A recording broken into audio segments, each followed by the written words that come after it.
మా గురువుగారు అయినటువంటి కాళీకృష్ణ భగవాన్ గారితో నాకున్న అనుభవాల్లో ఈరోజు నాకు ఆయన చూపించిన లీలా మహత్యాన్ని మీకు తెలియజేస్తాను.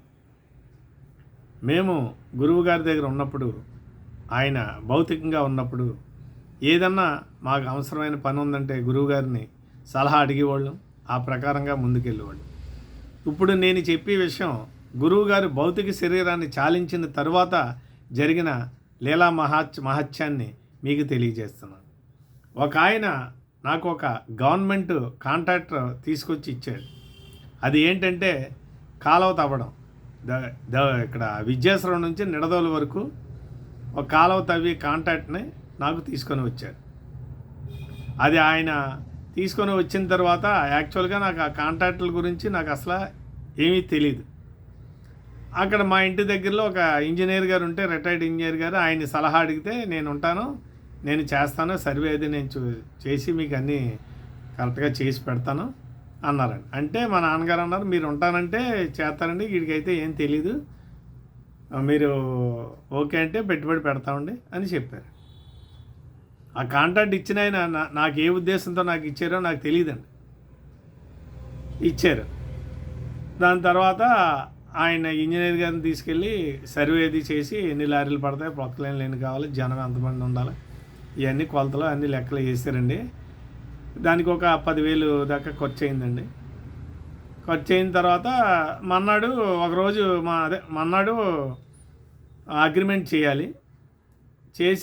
చేసి ముందు రోజు నేను సాయంత్రం తలంటి స్నానం చేసి గురువుగారి దగ్గరికి దండం పెట్టుకోవడానికి వెళ్ళానండి. నాకు చిన్నప్పటి నుంచి మా మదరు నాకు తలంటిన తర్వాత పంచదార నోట్లు వేయడం అలవాటు ఉండేది. నేను పెద్ద అయిన తర్వాత అలాగా దేవుడి దగ్గర ఉన్నటువంటి పందార పలుకుల్ని తీసుకోవడం అలవాటు ఉంది. అదే ఇదిలో పీఠం దగ్గరికి వెళ్ళి అక్కడ ఉన్న పందార పలుకుని యాక్చువల్ ఇలా తినకుండా ఈయన ఇలా వేసుకుని ఇలా అరిసేదులు వేసుకుని ఇలా అన్నానండి. ఇలా అనేటప్పటికి పెదానికి తగిలి పక్కకు పడిపోయింది. పక్కకు పడిపోతే ఇదేంటి స్వామి నోటి దగ్గర వచ్చింది అంటే కాంట్రాక్టర్ రేపు కదా, ఆ బేస్ మీద రేపు నోటి దగ్గరకు వచ్చిందని మీరు ఇలాగా తీసేసారేటి అని కింద అంతా నిలికానండి. ఎక్కడా దొరకలేదు. అంటే కింద మొజాయిక్ ఫ్లోరింగ్ అండి. ఆ పంచదార పలుకు మొజాయిక్ ఫ్లోర్ ఒకేలాగా ఉండడంతో నిలికిన ఎక్కడ కనపడలేదు. చేతికి మట్టి అంటింది తప్ప. సరే మళ్ళీ చేయి కడుక్కొని వాష్ బేసిన్ దగ్గరికి వెళ్ళి మళ్ళీ వచ్చి లోపలికి వస్తుంటే బొటన వేలు తగిలిందండి. మళ్ళీ అది తీసుకుని కడుక్కొని నోట్లో వేసుకుని తిన్నానండి. అప్పుడు నమస్కారం పెట్టుకుని రేపు పొద్దున్న అగ్రిమెంట్ అని చెప్పి, అంటే గురువుగారు భౌతికంగా ఉన్నప్పుడు నేను ఏ రకంగా గురువుగారితో మాట్లాడి ఉన్నాం, అదే రకంగా పీఠం దగ్గర గురువు నామం ఎక్కడైతే ఉందో అక్కడే అలాగే మాట్లాడతానండి. ఆ గురువుగారి దేవుళ్ళు నాకు కలిగింది. అలాగే నేను నా జీవితాన్ని నడుపుకుంటూ వస్తున్నాను ఇప్పటికీ కూడా. అయిన తర్వాత మన్నాడు ఆ ఇంజనీర్ గారు వచ్చారు. సరే వెళ్దామా ఆఫీస్కి, ఇరిగేషన్ ఆఫీస్కి వెళ్దామా అని అన్నారు. లేదండి మానేద్దాం, సరే వెళ్ళొద్దు అన్నాను. ఇదేంటండి అంత డబ్బు 10,000 దాకా ఖర్చు పెట్టారు కదా, మానేయడం ఏంటి, ఎందుకనో నాకు మీ కాంట్రాక్ట్ మీద తీసుకోవాలనిపించలేదండి అన్నాను. సరే మీ ఇష్టం అన్నాడు ఆయన. మానేసామండి. అయిపోయింది. అది అయిన 6 నెలల తర్వాత ఆయన రోడ్డు మీద వాకింగ్ చేస్తా మా షాప్ దగ్గరికి వచ్చారండి. వచ్చి అన్నారండి, ఆయన బాగా వాకింగ్ చేయడం చెమటలు పట్టేసి ఉన్నారు.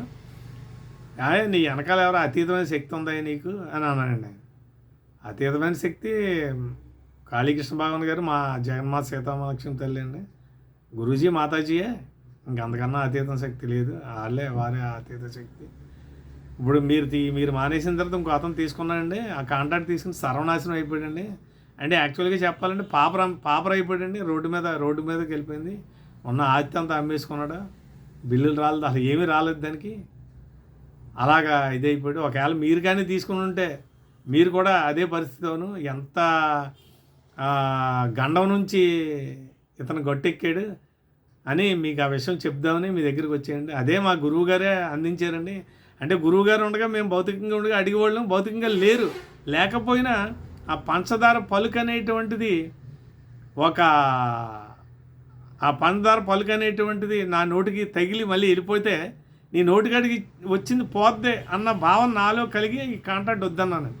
అలాగా నన్ను గురువుగారు రక్షించి ఈరోజు ఆ లీలని మీతో చెప్పుకునే అవకాశం కల్పించి ఎంతకాలం నిన్ను ఇంత ఆనందంగా ఉంచిన ఆ సద్గురు కాళీకృష్ణ భగవాన్ గారికి, జగన్మాత సీతామాత తల్లికి నా వందనాలు తెలుపుతూ సెలవు తీసుకుంటున్నాను.